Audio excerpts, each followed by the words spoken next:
안녕하세요. 저는 midjourney라고 AI 기반의 이미지 생성으로 잘 알려진 회사에서 일을 하고 있는 정준영이라고 하고요. midjourney는 현재 50명 남짓 정도이고 2천만 명 정도의 유저 베이스를 가지고 있고, 저는 거기에서 사람들이 이미지 제너레이션 뿐만 아니라 AI를 활용해서 어떻게 재미있는 그런 스토리텔링 익스피리언스들을 할 수 있는지, 그런 것들을 좀 연구를 하고 있는 스토리텔링 팀에서 리서치 사이언티스트로 근무를 하고 있습니다. 가장 최근에 하고 있는 일은 프롬프트를 쓰지 않고, 혹은 프롬프트를 어떻게 보완하는 형태의 다른 인터랙션들이 있을까, 그런 것들을 연구를 하게 되는데요. Let's do two cats eating picnic in a park. They're also eating strawberry. 이제 그쪽으로 연구에 가닥을 잡게 된 거는, 무언가를 만든다라고 했을 때 자연어를 쓰지 않았던 경우들이 더 많아요, 사실은. 그래서 저는 전에 썼었던 그런 형태의 인터랙션들 어떻게 다시 융합을 할 수 있을까, 그런 것들을 고민을 많이 했던 것 같고요. 그런 느낌들의 프로젝트들을 midjourney에서 한다라고 생각하시면 좋을 것 같습니다.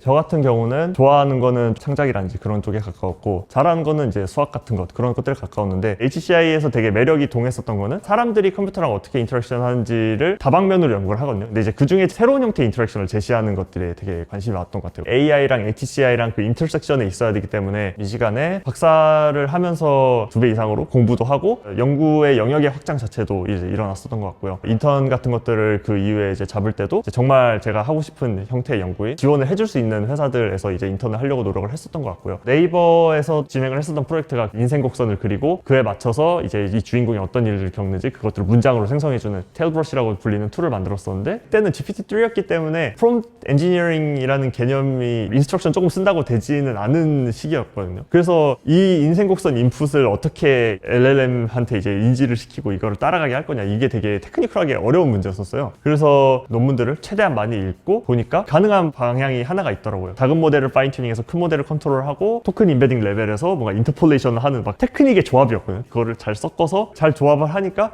되게 잘 됐어요. 그 프로젝트가 인턴을 3개월 했었는데 2개월 만에 끝나고 툴빌딩이나 그런 거 다 끝났었어요, 사실은. 만약에 제가 그 포인터들을 몰랐다면은 할 수 없었던 형태의 연구라고 생각을 하거든요. 최대한 많이 읽고 최대한 다양하게 읽고, 제가 관심이 있는 거에 대해서 보통 사람들이 생각하는 것보다 좀 더 깊게 들어가려고 노력을 했었던 것 같거든요. 너는 어떤 거에 대해서 오타쿠네라고 했을 때 그 오타쿠 언저리 정도까지는 갔었던 것 같아요. 음악을 들을 때도 나는 락 음악이 좋은데 많이 듣는 게 그린데이나 링킨파크나 그 정도에서 끝나는 친구들이 되게 많은데, 저는 그런 음악과 관련된 평론 책이라든지 그런 것들을 좀 찾아봤던 것 같아요. 되게 헤비한 보컬 창법들, 브로울링이라고 막 하는 그런 느낌의 창법들이 있는데 억지로 들었어요. 음악 장르가 다 다르다고 하는데 왜 다른지를 모르겠는 거예요. 그걸 알고 싶어서 되게 열심히 들었었던 것도 있었던 거고, 그런 식으로 남들이 하는 것보다 깊게 파고들려고 하는 그런 습성이, 남들이 관심 있는 게 무엇인지 그런 것들을 좀 더 이해하는데도 그 눈도 같이 높아지는 것도 있는 것 같아서, 넓고 깊게 하려고 하는 그런 노력들이 되게 중요하다고 생각을 해요.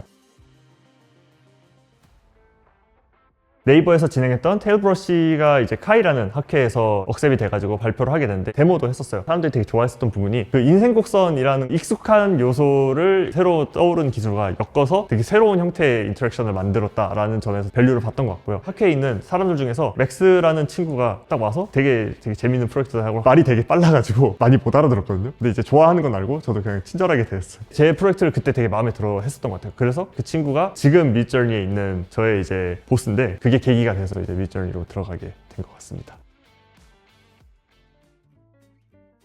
그래서 midjourney는 23년 9월에 입사를 했었고, 좀 재밌는 형태인 것 같은 게, 각각의 프로젝트를 한 명이 좀 리드를 하고 다른 사람들은 서포트를 해주는 형식으로 프로젝트를 지원을 하고 있는데, 내가 리딩을 하기 때문에 내가 움직이지 않으면은 아무것도 안 움직여요. 그래서 내 목소리가 되게 크게 들어가는 거기 때문에 셀프 모티베이션 잘 돼 있고요. 더불어서 이미지 모델 팀은 조금 더 CEO가 드라이브를 하는 게 조금 더 큰 것 같아요. 그래서 작은 사이즈가 결국에는 약간 에너지를 한 대로 모으는데 도움이 되고 있지 않나라고 생각이 들고요. 그렇기 때문에 midjourney가 되게 서비스 업데이트가 빠른 편이다라고 생각합니다. 가장 최근에 하고 있는 일은 프롬프트를 쓰지 않고, 혹은 프롬프트를 어떻게 보완하는 형태의 다른 인터랙션들이 있을까, 그런 것들을 연구를 하게 되는데요. Let's do two cats eating picnic in a park. They're also eating strawberry.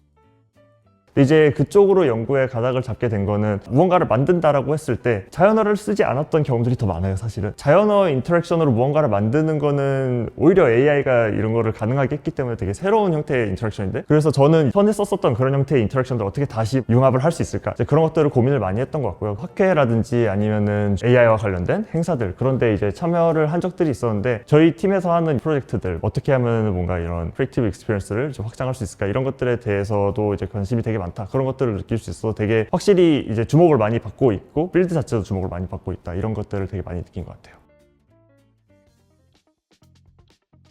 midjourney 프로덕트가 이제 다른 젠 AI 프로덕트라고 이게 다르게 느껴지는 부분들이 있을 수가 있는데 지향점이 달라서 생기는 거지 않나 싶은데 많은 회사들은 AGI를 모토로 가져가잖아요, 사실. 근데 저희 회사는 AGI를 모토로 가져가지는 않는 것 같아요. 결국 휴먼 크리에이티브 익스피리언스를 어떻게 어그멘트하고 확장을 더 시킬 거냐 이쪽에 집중을 하다 보니까 그에 맞는 모델 개발 방향이라든지 그런 것들이 이제 설정이 되는 것 같아요. 예를 들면은 이제 이미지 모델 같은 데서도 그 이미지를 더 어떻게 더 아름다운 이미지를 뽑을 수 있냐 그런 데 되게 집중을 많이 했다고 들었거든요. 저희 팀도 이제 어떻게 하면은 더 에스테틱한 형태의 텍스트를 생성하게 트레이닝을 할 수 있을까 이런 것들을 고민을 더 많이 하는 것 같고요. 크리에이티비티 어그멘트를 하기 위해서 이 모델이 발전돼야 되는 방향하고 AGI를 위해서 이 모델들이 발전돼야 되는 방향하고 확실히 다르다고 생각이 들거든요. 그리고 디스코드에서 시작을 한 거는 사람들이 되게 소셜하게 그런 창작한 것들을 경험을 하고 공유를 되게 플렉서블하게 하고 하는 거를 서포트하기 위해서 애초에 디스코드에서 시작을 했다고 들었거든요. 결국에는 그런 것들이 사람들이 크리에이티브 익스피리언스를 하는 데 있어서 어떻게 도와줄 수 있는지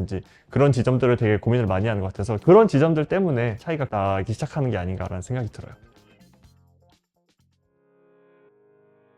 제가 생각을 하고 있는 비전 중 하나는 결국에는 크리에이터라는 역할이 사라질 수는 없을 거예요. 근데 아트 메이킹이라는 거는 어쩔 수 없이 소셜 프랙티스예요. 생산을 하는 사람이 있고 그거를 소비를 하는 사람이 있고 그 생산을 한 사람들의 메시지라든지 뭐 어떠한 밸류든 그것들이 이제 소비한 사람들이 캐치를 하고 그 사람들 중에 일부는 다시 또 이제 아티스트가 되고 영감을 받고 그런 식으로 해서 되게 소셜한 프랙티스라고 보는데 결국에는 AI는 어느 정도는 그 프랙티스를 윤활하게 만드는 윤활유 역할 같은 걸 해야 된다고 보거든요. CEO랑 얘기를 할 기회가 있었는데 midjourney는 뭔가 휴먼 크리에이티비티를 어그멘트를 하는 회사다라는 식으로 얘기를 했었어요. 동감을 많이 했었던 게 저 자체도 사실은 제가 이제 만드는 경험 같은 것들을 되게 좋아하고 그거는 사실 놓고 싶지 않은 부분이긴 한데 근데 저 혼자 하기가 되게 힘든 부분들이 있는데 그런 것들을 이제 AI를 혹은 뭐 다른 형태의 기술들을 통해서 어떻게 이런 것들을 가능하게 할 수 있을까 혹은 확장할 수 있을까 이런 것들에 되게 관심이 많았었던 것 같아서 AI의 역할이 있다면 그런 역할을 하면은 이상적이지 않을까라고 생각을 하고 있고요. 그와 더불어서 소비자 자체가 창작자에 가까워지는 느낌도 덩달아서 있거든요. 소비자와 창작자의 경계가 좀 더 허물어지고 하면은 더 많은 사람들이 창작 혹은 창작 비슷한 것들을 경험하게 되는 계기가 되지 않을까라고 생각을 해서 그런 느낌들을 지향을 하고 있다라고 생각을 하는 것 같아요. 지금 AI가 사용되는 형태를 많이 보면은 결국에는 있는 형태의 미디어를 엑스퍼티즈 좀 더 낮게 노력이 좀 더 낮게 쉽게 만드는 그런 형태로 많이들 가고 있는 것 같은데